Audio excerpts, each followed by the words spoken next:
esa vía bidireccional, ¿sí? Tiene que haber un mecanismo de ventilación, porque es una sola vía de ingreso, por donde tiene que tanto ingresar como egresar. Eso implica que se tiene que desarrollar un mecanismo de ventilación. Y a su vez mecanismos que puedan humidificar el aire, tratando de evitar en mayor medida la pérdida de agua. Y obviamente el gran cambio para ser más eficiente sobre todo es cómo es la membrana de intercambio. O sea, esta membrana donde se desarrolla el intercambio hematogaseoso. ¿Qué es lo que vamos a ver? Vamos a ver principalmente esto, el mecanismo de ventilación. En ese mecanismo de ventilación que dijimos que es una sola vía, unidireccional, fíjense que evoluciona de dónde. ¿Qué tienen arriba? ¿Qué? Branquias. ¿Qué es? Venimos de ahí. Los pulmones se desarrollan de los peces pulmonados, pulmones. Fíjense qué pasa en los peces. La boca, el agua entra por la boca, pasa por las branquias y ahí se da el intercambio. Cuando se desarrollan los pulmones, en los peces pulmonados, hay estructuras que pasan a ser los pulmones, pero fíjense, tenemos boca, branquias, ¿ven? Que seguía, en ese caso el agua, pero fíjense acá qué pasa, boca, pulmones. ¿Y por dónde ingresa el aire? Por las fosas nasales. Quedan cruzados. Por eso quiere decir que los diseñadores buenos no existen en la naturaleza. Es un error de diseño. ¿Qué acarrea ese error de diseño? ¿Qué nos acarrea ese error de diseño? Exactamente. El típico ahogo o atragantamiento, ¿sí? Lo que implica que tiene que haber una perfecta coordinación entre la respiración y la dilución, ¿sí? Justamente por eso. Acá es lo que tenemos modelizado acá con la aparición de los pulmones, en realidad a nosotros es donde acá se nos genera el problema. Es el mismo problema. Nos ha pasado a todos. ¿Sí? Estamos hablando mientras estamos tragando, empezamos a toser, pues nos atragantamos. Es por un problema de diseño, porque se cruzan la vía aérea y la digestiva. Esa vía aérea, estamos hablando ahora de la vía aérea que denominamos superior, ¿sí? Que tenemos la faringe, donde ahí es donde se bifurca vía aérea y vía digestiva, que tenemos acá esófago, ¿ven? Y acá que tenemos laringe y tráquea. Acá es donde tenemos el problema, ¿sí? ¿Qué estructuras aparecen para facilitar esa coordinación y evitar el problema de atragantamiento? Epiglottis, por eso se le dice que es el director de tránsito. Ustedes lo han visto en anatomía, así que pasamos bien rápido, ¿sí? Vas a poner las vías respiratorias durante la dilución, ¿sí? ¿Durante qué fase? La que estuvieron estudiando con Celina, fase faríngea de la dilución, justamente muy controlada por el sistema nervioso central, coordinada con la respiración, ¿no? Entonces, justamente, ven, acá está el bolo que tiene que pasar por acá y acá tenemos que cerrar para evitar que se cruce la comida a la vía respiratoria, ¿no? En la dilución entonces normal tenemos que tener la correlación entre el respiratorio y el deglutorio y el otro aparato, el fonatorio, pues también nos pasa. Queremos hablar, tragar y respirar todo al mismo tiempo. Terminamos mal. Por lo tanto, justamente tenemos que... ¿Por qué? Porque en esa zona también está el aparato fonatorio, ustedes acudieron en anatomía. Bien, entonces, obviamente que vamos a encontrar, como en todos los sistemas que hemos visto, la relación estructura-función.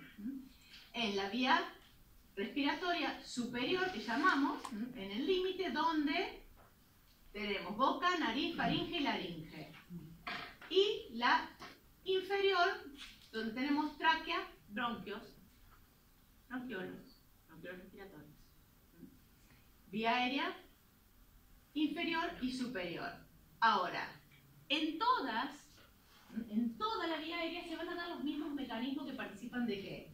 De la filtración del aire, ¿sí? Estructuras que permiten filtrar el aire que ingresa para eliminar partículas. Ustedes ya estudiaron eso seguramente en anatomía. Los cornetes que hacen que aumente la velocidad, caen las partículas. Para eso tenemos células que producen moco, donde quedan atrapadas las partículas, cilias que barren esas partículas hacia afuera. Son todos mecanismos justamente que producen la filtración del aire. Obviamente, a medida que la partícula se va haciendo más chica, va pudiendo penetrar cada vez más en esa vía aérea. Y cuando es muy, muy chica, puede llegar hasta los alvéolos. ¿Por qué? Porque esos mecanismos de filtración no alcanzan. Las mismas vibrisas, que serían los pelos que tenemos en la nariz, todo eso participan de la filtración del aire. Y obviamente que hay mecanismos de defensa a lo largo de la vía aérea. Así como estoy estudiando el tubo digestivo, hay mecanismos de defensa en la vía aérea que después vamos a hablar. Obviamente que participa también de qué? De uno de los sentidos que conocemos, es la olfacción. Hay estructuras que calientan el aire, ¿sí? Estructuras que humidifican el aire, estructuras que participan de la vocalización y obviamente la que nos interesa en este caso por el mecanismo de ventilación es la conducción, cómo se conduce ese aire a lo largo de estas vías. Pero en todas las vías se producen los mismos mecanismos, salvo vocalización, donde obviamente la vía inferior no participa tanto, pero sí se puede considerar que participa modulando el flujo de aire que recorre el aire. Cuando vemos la vía aérea inferior, ustedes también ya lo han estudiado, ¿qué veían en histología? ¿Cómo diferenciaban? La tráquea de... ¿Se acuerdan que vimos cuando hacíamos el corte que teníamos? Bien, y en el otro diferenciábamos que esto... El músculo. Esta. Bien, sí. El esófago. Justamente. O se va por un lado o se va por el otro.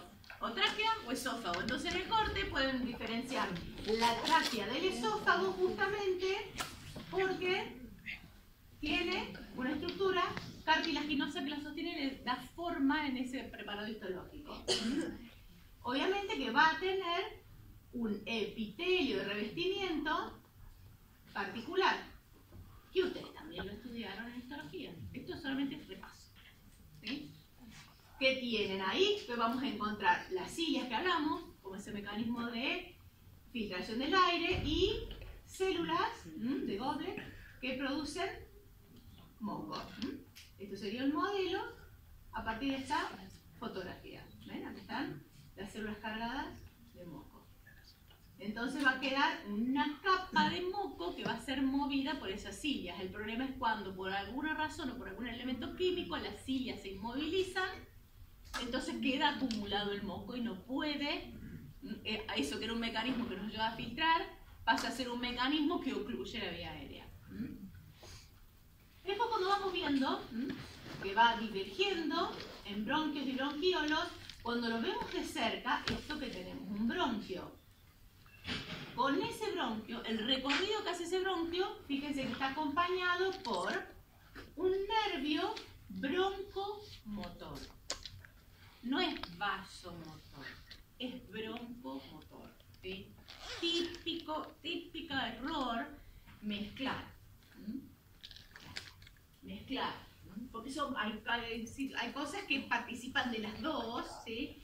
Pero una cosa son los nervios que regulan el músculo liso de los vasos, vasomotor, el músculo liso de los bronquios. Obviamente que vamos a tener acá nervio que regula el tono del músculo liso de los bronquios. Ese tono es lo que van a ver en la semana que viene. Hoy no vamos a entrar en regulación del tono bronquial, lo tienen en todo un trabajo práctico. ¿Sí? Por eso hablamos que regula el flujo del aire a través del tono bronquial. Pero acá ¿qué tenemos? Obviamente, las células de Goblet que se siguen, otras células aparecen, las células de la clara, que saben que son las que van permitiendo que se generen, ¿sí?, nuevas células, progenitoras en caso de lesión. Y acá que tenemos arteria bronquial, arteria pulmonar. ¿Qué diferencia hay si las dos dice arteria? Una es funcional. Claro. Bien. Una es la de irrigación nutricia y otra es la de irrigación que va a participar del intercambio de gases. ¿Ah?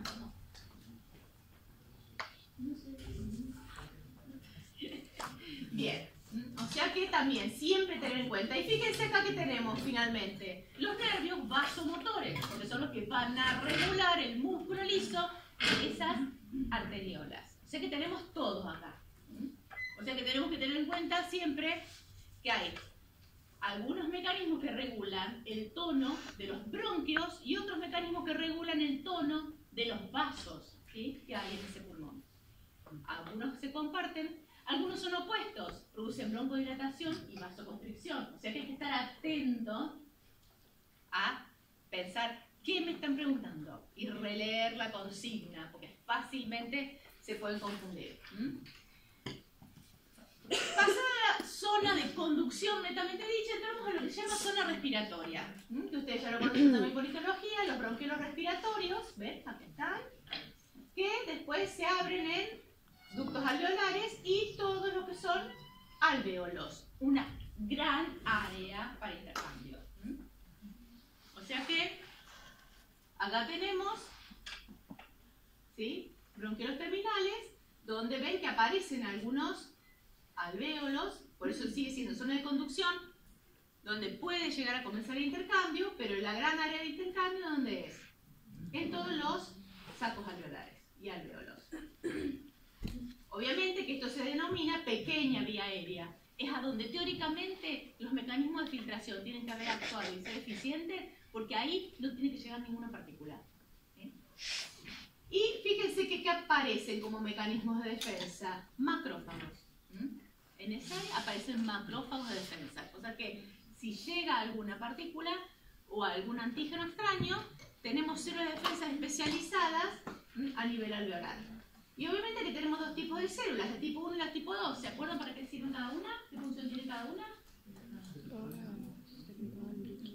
Una es la que participa en intercambio, que son la mayoría, es el surfactante.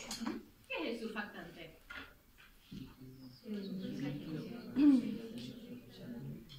Bien.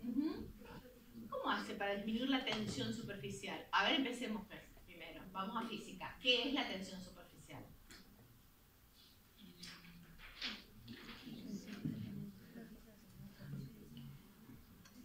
¿Qué es? A ver. Fíjense que la palabra es la misma, tensión. ¿Qué lío se nos hace con la palabra tensión? Y aparece en todos lados. ¿Sí? En este caso decimos tensión superficial. O sea que son fuerzas. Siempre que hablamos de tensión hablamos de fuerzas. ¿Sí? En este caso, si hablamos de la tensión superficial, es la fuerza que ejercen las moléculas de agua por su misma atracción y que tienden a mantenerse juntas. Y obviamente el alvéolo, que tiene en su capa interior una capa de moléculas de agua. ¿Sí? O sea que ¿qué va a tender a hacer? A tensionar hacia adentro, entonces tiende a colapsar el alvéolo. Por lo tanto, estas células que generan las moléculas de agente tensioactivo surfactante, que tienen algunas cadenas lipídicas, no me pregunten cómo se llama el nombre porque no lo sé y me interesa. ¿Sí? Lo que sí me interesa es que son moléculas que ¿qué hacen? Se meten entre las moléculas de agua. Por lo tanto, ¿qué hacen? Disminuyen esa tensión superficial. ¿Se entiende el concepto?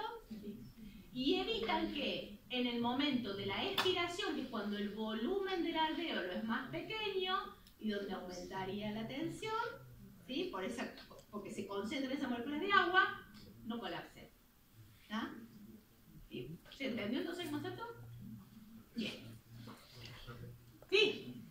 Las unos son planas y las dos son más... Son un poquito más gorditas porque tienen toda la maquinaria de secreción. Entonces, cuando vemos la vía aérea, ¿sí?, fíjense que se va ramificando. ¿Y a qué les hace acordar esto? Al árbol vascular. Al árbol vascular.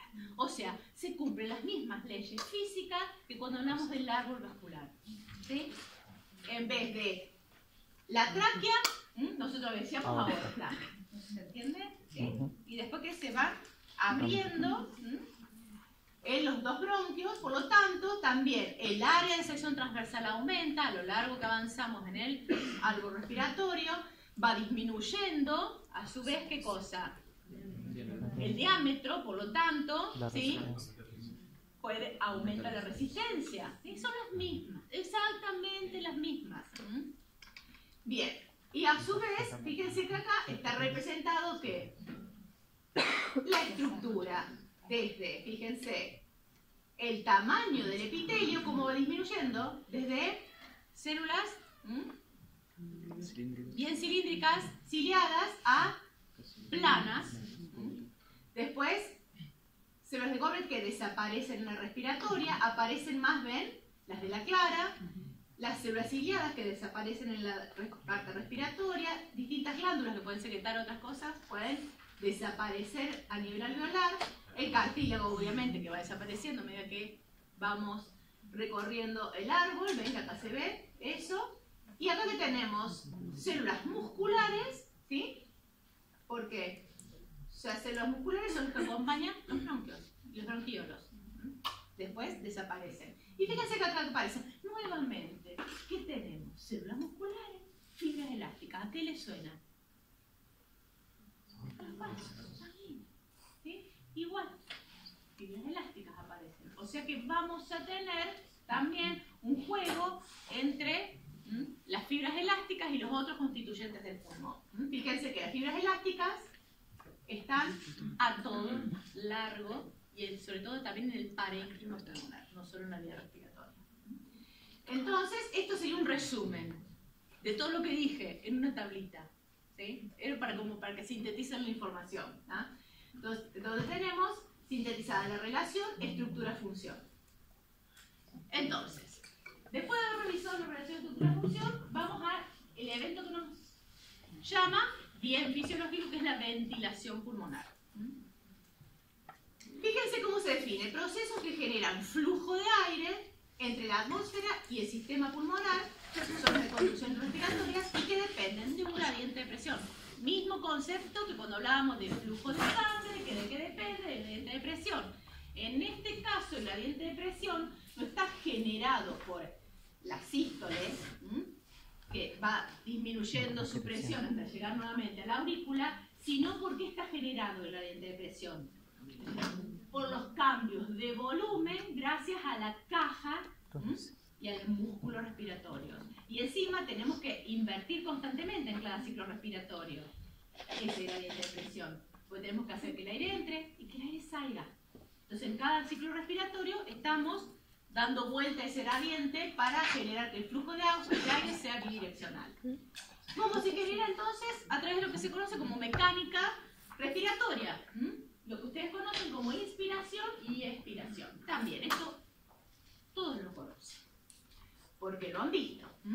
Vamos a ver física, anatomía, y después llegamos... Fíjense que la mitad de las cosas que vamos a decir son repaso para ustedes. ¿Sí? Entonces, ¿en qué se basa esto? Aplicar una ley de Boyle. Es lo que dijeron ustedes. ¿De qué va a depender? Tengo que cambiar el volumen.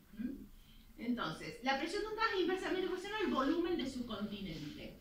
El volumen del continente del gas, ¿cuál sería? Cambiamos el volumen de la caja. Por lo tanto, acompaña el volumen del pulmón. Y eso es lo que genera el cambio de presión. ¿Sí? ¿En qué? Porque la cinesis, ¿dónde lo representamos en la cabeza? Menor volumen, las moléculas golpean mucho más por la cinética, y eso es lo que genera más presión. A mayor volumen, más espacio, esas moléculas golpean menos presión. Como para, eso en realidad es lo que dice la ley de Boyle. Sí. Cuando usted dice cambio de volumen, ¿es solo los violos? Todo. Ahora vamos a ver justamente cómo se genera ese cambio de volumen. Entonces, variaciones de volumen decimos de la caja torácica. Al cambiar el volumen de la caja torácica, se cambia el volumen de todo el pulmón, se cambia el volumen de cada alvéolo. El problema es que no se cambia igual el volumen de cada alvéolo. ¿Se entiende? Bien, ya vamos a ver cómo se cambia entonces de cada alvéolo. ¿Qué dice la ley de Charles, además? Que el volumen de un gas es directamente proporcional a su temperatura. ¿Sí? O sea que, además del volumen, que ejerce efecto sobre la presión, a su vez, el volumen del gas depende de la temperatura. Fíjense cómo lo aplicamos. Dijimos que hay métodos de calentamiento del aire. ¿Se acuerdan? ¿Sí? Porque el aire generalmente, el aire atmosférico es más frío, temperatura corporal 26,8, se va calentando el aire, que eso ayuda a aumentar el volumen, ¿sí? Por lo tanto, hace que se genere mayor gradiente de ingreso. Obviamente que el principal factor del ingreso son los músculos que participan de la inspiración, que incrementan el diámetro vertical, transverso y anteroposterior del tórax. ¿Cuáles son? Bueno, aquí están. Intercostales externos, ¿sí? Y obviamente contracción del diafragma. Por lo tanto, aumentamos el volumen. Cuando aumentamos el volumen, se expanden los pulmones, ¿sí? O sea, fíjense, se expanden, se contraen los músculos, se corren las costillas, pero ahí que tenemos la pleura, que la pleura, ¿se acuerdan qué es?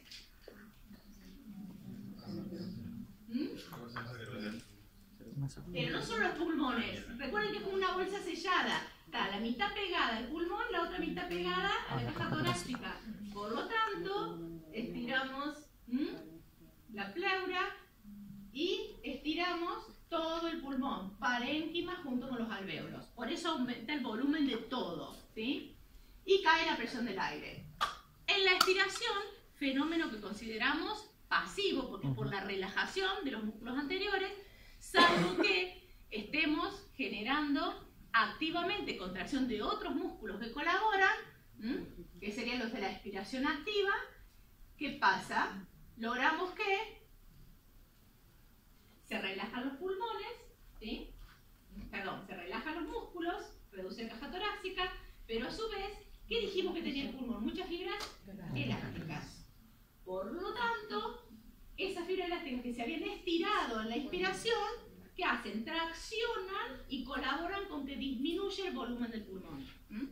Por lo tanto, aumenta la presión y sale el aire. O sea que ahí está la importancia de las fuerzas elásticas. Ahora, las fuerzas elásticas nos van a ayudar a entender otra cosa. ¿Por qué? Porque hay dos tipos de fuerzas elásticas, ¿sí? ¿Qué tenemos acá? Fíjense, después cuando lo vean en la cópula lo van a ver mejor, pero ven acá se ven flechitas para adentro. Esas serían las fuerzas elásticas ¿de qué? Del parénquima pulmonar. De las fibras elásticas que hay adentro del pulmón. Fíjense que acá que tenemos flechitas para afuera, ¿sí? ¿Qué son? Las fuerzas elásticas de la caja torácica, que van para el otro lado, ¿sí? ¿Y eso qué hace entonces? Que haya dos fuerzas elásticas que se oponen. ¿Y eso en qué colabora? Que existan dos fuerzas elásticas que normalmente se oponen. En que esa pleura, ¿sí?, se mantenga separada. Por más que tienda a colapsarse, se mantenga separada. Y genera ahí adentro, que dijimos que es como una bolsa sellada, una presión negativa. ¿Se entiende? ¿Sí? Porque tenemos las dos fuerzas elásticas, una tiende por un lado, otra para el otro. Entonces, tenemos la retracción elástica o elastanza pulmonar, no sé si se acuerdan de la palabra elastanza, que era lo contrario a la compliance. ¿Se acuerdan? Elastanza pulmonar, propiedad elástica, capacidad de los pulmones de regresar a su forma. Es lo que hablamos en la expiración. Y la elástica de la caja torácica son las fuerzas de la caja torácica que tienden a expandirla, ¿sí? Porque hacen la fuerza opuesta.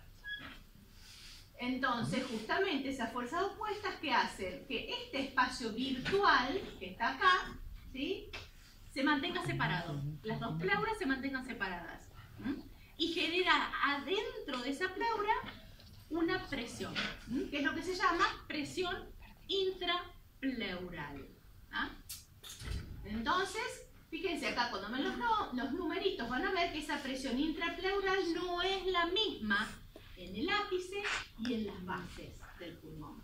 Ya vamos a recuperar este concepto. Ustedes solamente recuerden que la presión intrapleural, por la disposición y la estructura del pulmón, no es la misma. Ya vamos a ver que nos sirve para explicar otro fenómeno.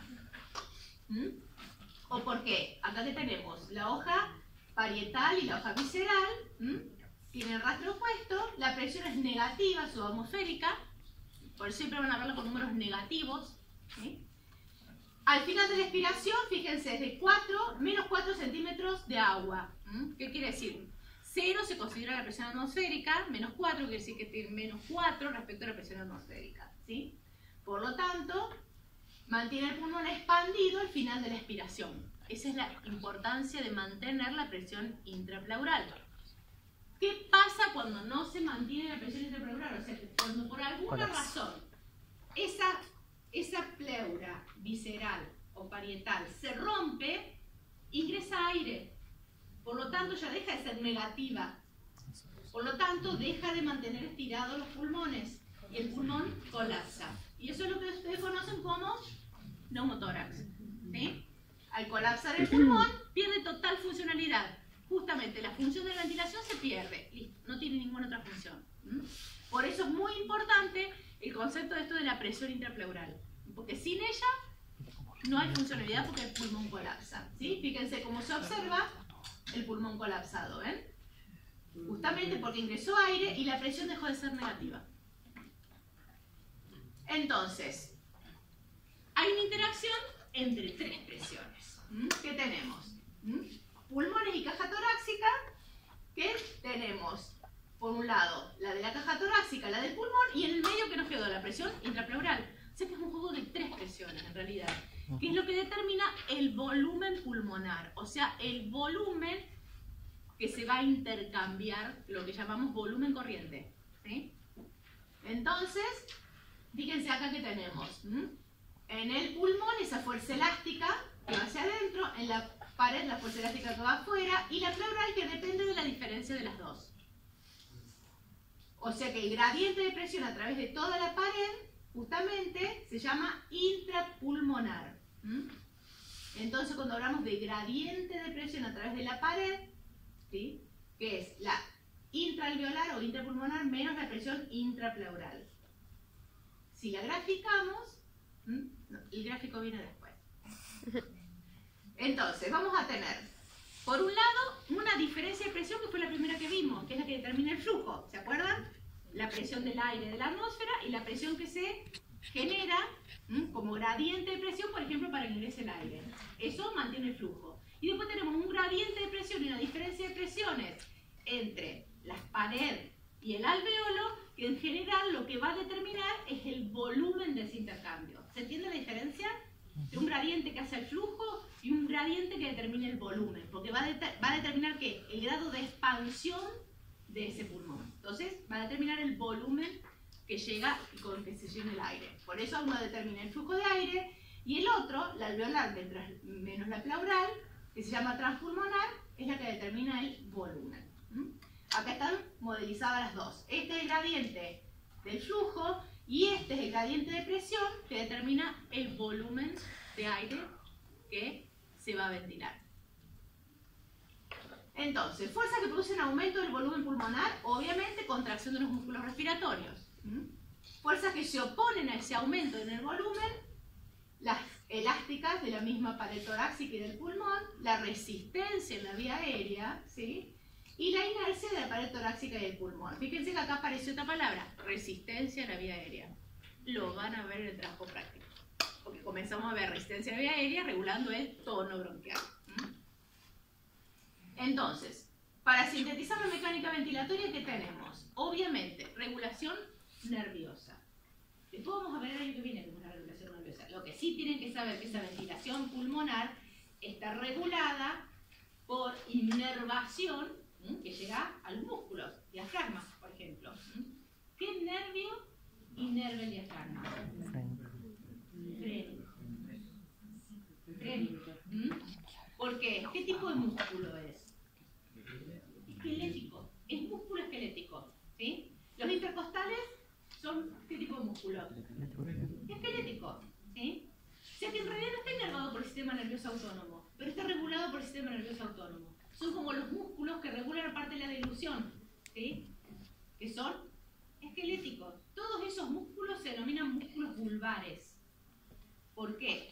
Porque son músculos esqueléticos que están regulados, ¿sí?, autonómicamente por el sistema nervioso autónomo. pero a su vez pueden ser regulados por la voluntad, porque nosotros podemos controlar nuestra frecuencia respiratoria.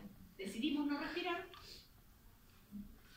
hasta que alguna neurona dice no respira porque si no, cae demasiado la presión parcial de los gases, oxígeno, ¿sí? Y ahí entonces se pone en marcha que el mecanismo automático que regula, ¿sí? Pero el nervio que inerva es un nervio somático, es el nervio frénico. Entonces, obviamente que tenemos esas neuronas que van a descargar acorde a la regulación o a la voluntad o al acto voluntario, ¿sí? Que van a generar, por ejemplo, contracción de los músculos respiratorios, se expande la caja torácica, que dijimos, que tira de ese espacio intrapleural, disminuye la presión transpulmonar y aumenta el volumen, primero disminuye el volumen del alvéolo, ingresa aire. Pero el momento que ingresa aire, empieza a cambiar la presión del alvéolo. ¿Se entiende? Por eso es dinámico. Eso es lo que está graficado acá. Fíjense qué pasa acá. Esto en un tiempo de 4 segundos. ¿Qué tenemos? El cambio de volumen a lo largo de un ciclo respiratorio. ¿Sí? ¿Por qué le llamamos ciclo respiratorio? Fíjense que acá tenemos el volumen total de movilización durante ese ciclo. Volumen total que tiene acá 0,5 litros en el ciclo respiratorio. ¿A qué le hace acordar ese concepto? Al volumen sistólico, que es el volumen que sale del corazón en una contracción. Esto sería el volumen de aire que moviliza el pulmón en un ciclo respiratorio, que es lo que nosotros llamamos volumen corriente. ¿Sí? Entonces, ¿qué tenemos acá? 0,5 es el valor promedio. Ahora, cuando lo analizamos desde las presiones, y nuevamente empezamos el juego de analizar el ciclo, en este caso respiratorio y no el ciclo cardíaco, fue en función del volumen, en función de las presiones. ¿Les suena? Que también vieron una serie de curvas donde ven el ciclo cardíaco en función de los cambios de presiones y de volúmenes. Eso es exactamente lo mismo, solamente que hablamos de volúmenes de el ciclo respiratorio. Entonces, cuando hablamos de presiones, fíjense que está expresado en relación a la presión atmosférica, pero en lo que llamábamos, ¿se acuerdan? -2, -4. Al ver estos números, son en relación a centímetros de agua. ¿Se acuerdan que dijimos? Se considera 0, acá 0, el valor de la presión atmosférica. Entonces, ¿qué tenemos? Inspiración, expiración. Fíjense que entonces el volumen máximo, ese volumen máximo corriente, bueno, es lo mismo, se da en el límite entre la inspiración y la expiración. ¿Ven? ¿Sí? Entonces, ¿qué está pasando durante la inspiración? Obviamente, dijimos, tiene que disminuir la presión respecto a la atmosférica para que ingrese el aire. Entonces, fíjense qué está pasando acá. Esta es la presión intrapulmonar. Comienza a disminuir la presión, ¿sí? La intrapleural, fíjense, también disminuye de -4, que era el final de la expiración, ¿se acuerdan? Que es lo que hace que se mantenga expandido el pulmón y no colapse. Comienza a disminuir. ¿La diferencia cuál es entre la intrapleural y la intrapulmonar, que sería la del alvéolo? Ustedes cuando dicen intrapulmonar piensen en lo que pasa en el alvéolo, para que sea más fácil. Fíjense, esto tira, ¿cierto? La intrapleural tira del pulmón, abre el alvéolo, pero a medida que va abriendo el alvéolo, va disminuyendo la presión, pero a medida que va disminuyendo la presión, ¿qué va pasando con el volumen? Va aumentando, por lo tanto al aumentar, ¿qué pasa con la presión intraalveolar? Aumenta. ¿Se entiende? Tienen que ir viéndola a las 3 curvas juntas para interpretarlas. Fíjense que sigue cayendo la presión intrapleural, porque nosotros seguimos en inspiración. ¿Se entiende? La caja torácica se sigue expandiendo, pero como el aire empezó a ingresar, la presión intraalveolar comenzó a aumentar. Entonces, la presión alveolar se equipara antes del inicio de la expiración con la atmosférica. Y la intrapleural llegó a su máximo. Vuelvo a apretar. Llegó a su máximo. Pero fíjense que en este caso, la presión transpulmonar, que se acuerdan que era la diferencia entre las dos, entre la alveolar y la intrapleural es la máxima. Por lo tanto, en realidad el volumen corriente, o es ese volumen máximo que vamos a intercambiar, ¿de qué depende? De la diferencia entre la intraalveolar o intrapulmonar y la de intrapleural, que está acá, ¿ven? Este es el momento de máxima diferencia. Ahora, el alvéolo se llenó de aire, ¿sí? Y acá la intrapleural es máxima, pero comienza la expiración, o sea, el músculo comienza a relajarse, comienza a aumentar nuevamente la intrapleural, ¿ven? Y entonces, ¿qué pasa? Aumenta la presión del alvéolo por encima de la presión atmosférica. Por lo tanto, fíjense qué pasa, comienza a disminuir el volumen. Entonces, a medida que va disminuyendo el volumen, ¿qué va pasando? Pero la presión intrapleural sigue yéndose para arriba porque el músculo se está relajando. Por lo tanto, ¿qué va a pasar? Va a aumentar. Pero como sigue fluyendo el aire, ¿ven? Va a volver nuevamente a equipararse después al final de la expiración con la presión atmosférica. Entonces fíjense que la única forma de poder describir cualquiera de las curvas es interpretando las tres juntas, ¿sí? Y la única forma en que las aprendan, porque si no van a empezar a... No, tienen que interpretarlas, ponerlas en funcionamiento. Les explica en funcionamiento las curvas, les explica la relación entre el volumen, la presión intraalveolar o intrapulmonar, la presión intrapleural y la diferencia entre ambas, que es la transpulmonar.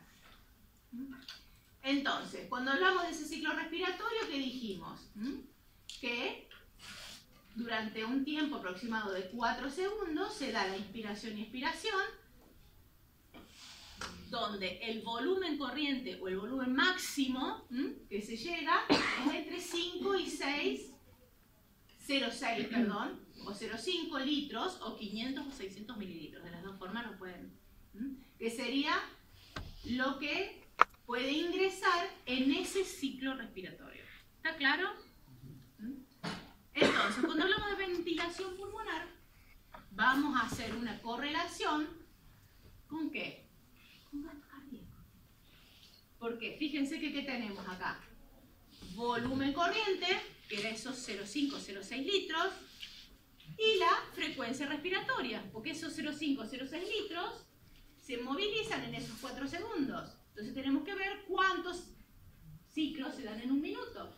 Lo mismo que frecuencia cardíaca. O sea que vamos a hablar de volumen minuto respiratorio, que es lo mismo que hablar de volumen minuto cardíaco. Pero acá en vez de hablar de volumen sistólico, vamos a hablar de volumen corriente, y en vez de hablar de frecuencia cardíaca, vamos a hablar de frecuencia respiratoria. ¿Está claro? Entonces, los valores más o menos aproximados son 12, 19, acá pueden encontrar 20. Respiraciones o ciclos respiratorios por minuto, el volumen corriente entre 0,5 y 0,6 litros. Por lo tanto, el volumen minuto respiratorio les va a dar entre 6 y 8,5 litros por minuto. O sea que en cada minuto, nuestros pulmones están movilizando entre 6 y 8,5 litros por un minuto de actividad respiratoria. ¿Está claro? Fíjense que son los mismos conceptos que los vamos aplicando igual. Ahora, nosotros hablamos de ventilación pulmonar, que no es exactamente lo mismo que la ventilación del alvéolo. ¿Sí? Parece que es lo mismo, pero no es lo mismo. ¿Sí? Porque cuando nosotros hablamos de ese volumen corriente que ingresa y egresa, resulta que no se vacía la tráquea, no se vacían los bronquios principales, quedan llenos de aire. ¿Sí? Son parte del volumen corriente, son parte de ese volumen minuto respiratorio, pero no están ventilando el alvéolo. ¿Se entiende el concepto? Entonces, hablar de ventilación pulmonar no es lo mismo que hablar de ventilación alveolar. Fíjense acá. Y esto es lo que les va a dar la idea de... que también es parecido al concepto de qué pasa con el gasto cardíaco cuando aumenta la frecuencia cardíaca o cuando disminuye. Es parecido el concepto. ¿Por qué? Porque lo que tarda en llenarse, ¿se acuerdan? Se llena durante la diástole. Y lo que se acorta o se alarga cuando cambia la frecuencia cardíaca, ¿qué es? La diástole. Por lo tanto, si aumenta mucho la frecuencia cardíaca, se va a llenar menos, por lo tanto el volumen sistólico es menos. ¿Sí? Con otro factor más, que es el volumen que nos queda en las vías superiores. Entonces fíjense que tenemos ahí, en la primera columna, volumen tidal o volumen corriente, sería, ¿sí? Fíjense, les voy a marcar, ahí está marcado el que hablamos recién, el que es el considerado normal, dentro del rango normal, 500 mililitros en cada ciclo respiratorio, la frecuencia respiratoria de 12, que nos da un volumen minuto de 6 litros. Fíjense cuánto es el volumen minuto de ventilación alveolar. 4,2. ¿Qué quiere decir? Que el resto del volumen quedó en la vía aérea. ¿Sí? Por eso no es exactamente lo mismo el volumen minuto respiratorio que el volumen minuto alveolar. Ahora, fíjense qué pasa si aumentemos, acá está, la frecuencia respiratoria. ¿Ven? De 12 a 24, con el mismo volumen, ¿eh? ¿Ven? ¿Ven que abajo está 500? 500, pero duplico la frecuencia respiratoria. Fíjense qué pasa con el volumen minuto. Duplica. 12. Pero fíjense qué pasa con el volumen minuto alveolar. Duplica. ¿Sí? O sea que acá tenemos una relación en que se duplica. Ahora, fíjense qué pasa cuando lo que hacemos es aumentar la frecuencia respiratoria, pero disminuimos el volumen corriente. ¿Sí? ¿Ven? Aumenta, pero disminuye. Se mantiene el volumen minuto, pero ¿qué pasa con el alveolar? Disminuye. Sí.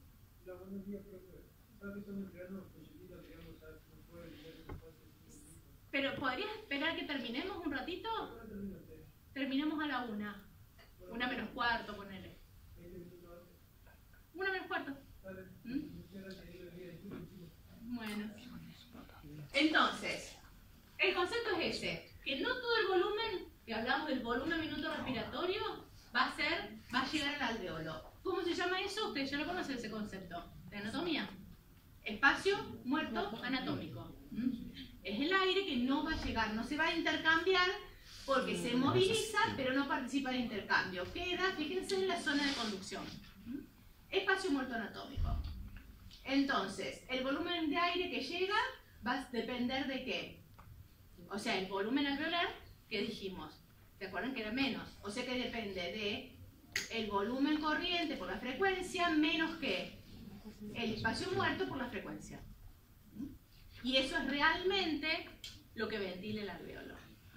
O sea que a medida que aumente el espacio muerto, va a disminuir la ventilación alveolar. Que ese es el típico ejemplo que ustedes van a encontrar en los libros. ¿De qué? Bueno, en los libros, en la tele, en Se Murió, no sé, hay unas cosas documentadas. ¿Cuál es? ¿Cómo aumentas el espacio muerto anatómico?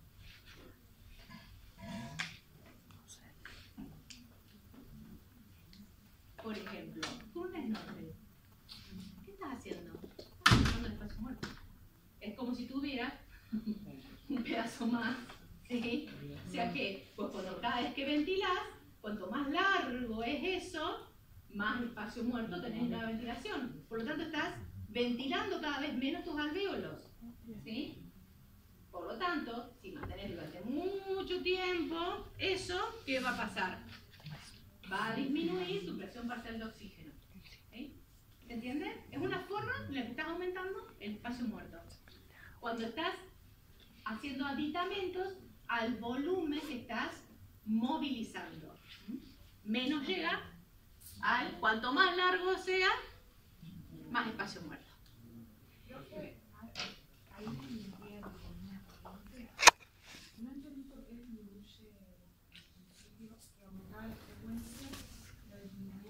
Me estaba pasando por otro concepto.